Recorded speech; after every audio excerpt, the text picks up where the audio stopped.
Je suis photographe d'art et j'ai eu une très grande révélation il y a 5 ans lors d'un voyage à l'étranger. Nous étions dans une végétation luxuriante et là j'ai eu un déclic énorme pour la nature et les gouttes d'eau. Lorsque nous sommes rentrés, j'ai continué cette révélation. Pendant 2 ans, je suis partie tous les matins à l'aube, pas pour chercher l'oiseau rare, mais le cliché rare. Et donc ça a duré pendant 2 ans. Nous habitons la campagne, donc là évidemment c'était vraiment facile. C'est une période vraiment magnifique et il fallait absolument que cette révélation sorte puisqu'elle était en train de sommeiller, il fallait qu'elle sorte vraiment. C'est comme quelqu'un qui a la rougeole, il faut que les boutons sortent. Et bien cette fameuse révélation, il fallait qu'elle sorte. Et au bout de 2 ans, j'ai réalisé un book qui, à partir de ce moment-là, je suis allée rencontrer donc un professionnel qui m'a donné de fort précieux conseils et nous sommes entrés donc dans la 2e période. Donc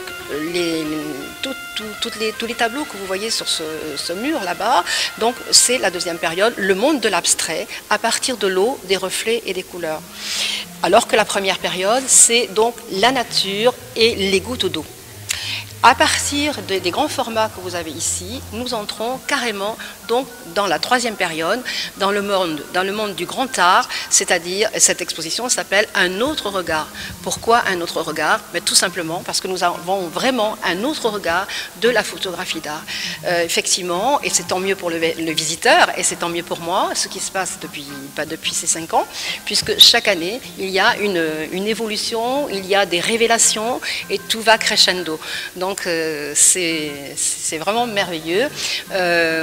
Lorsque j'ai acquis donc cette révélation il y a 5 ans de la photographie, d'abord ça a commencé la macro-photographie, puisque c'est la macro-photographie qui m'a révélée, mais je ne me suis pas enfermée dans la macro-photographie. Et là, à ce moment-là, j'ai acquis l'œil du photographe et l'instant présent. Et bien sûr, la passion. Parce que si vous n'avez pas la passion, vous ne pouvez rien faire. C'est important pour un photographe, bien sûr, d'avoir l'œil du photographe et l'instant présent, puisque ces 2 qualités-là, je ne les avais pas auparavant.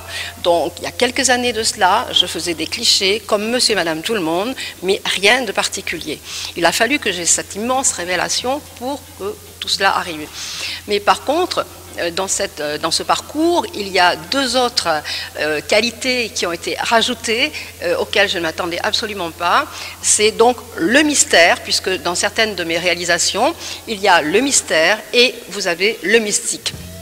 C'est vraiment quelque chose de particulier et que l'on trouve dans certaines de mes œuvres et dans cette exposition. En fait, dans cette exposition, vous avez 2 défis.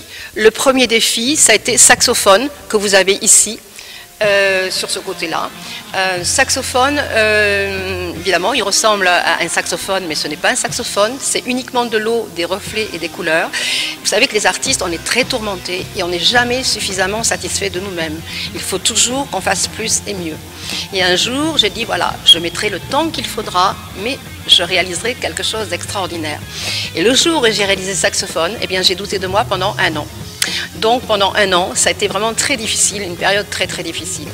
Et au bout d'1 an, je me suis enfin posée et j'ai dit, mais bien sûr, voilà, c'est bien moi qui ai réalisé ce saxophone, pourquoi je doute?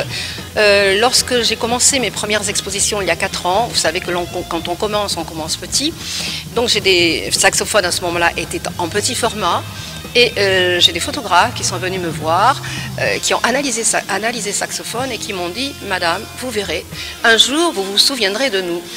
Moi, je me suis bien demandé pourquoi sur le moment et ils m'ont dit bah, tout simplement parce que vous avez dans le saxophone un équilibre artistique de lignes et de couleurs incroyable. Vous avez des transversales, vous avez des verticales, des horizontales. C'est vraiment, il y a vraiment une recherche artistique. Et le deuxième défi a été donc le suivant. J'ai créé donc 5 œuvres que vous avez ici dans cette exposition qui donc relèvent d'un défi et d'émotion et inspiration puisque en fait je ne crée uniquement si j'ai des émotions puisque ça se passe comme ça, il faut que j'ai de fortes émotions pour créer. Et le défi suivant a été, voilà, voyons voir si tu serais capable de faire de la photo d'art sans eau et sans reflet. Et une semaine après, j'étais loin de penser que ce fameux défi, j'allais encore le relever. Et un matin, je me lève et encore une forte émotion. Donc une semaine après m'être lancé ce fameux défi, et j'ai eu l'idée d'inventer une technique avec mon appareil photo.